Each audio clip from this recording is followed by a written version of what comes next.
Katong kaha may gamitin, katong kaha nga kuan. Hello guys, good morning. Umaga kasi umaga kay ganda. Mao ni ang akong gigama nga tawgi or munggos ni siya akong gipaturok mga igala. So nanurok na siya, tag-as na tungod lagi sa kabisi sa atong life, no? So mao ni ato na siyang lutoon karon. Ato na siyang tagsa-tagsaon kay panghaan nato ni siya og kanang na ay tumoy kay kaniyang tumoy pait kaayo ni mo nang uban mo ingon nga di ko ganahan mo kaon ng tawgi uy kay pait. Paano di mo pait mga bulok, no? Kaya wa man yung kuai o tumoy, mga boba kayo talaga, wala talaga kayong alam sa mundo.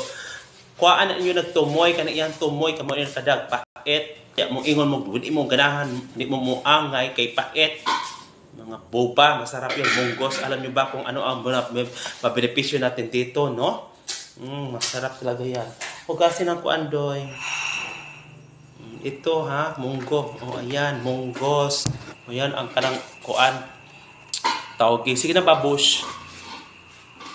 Babush na, uy.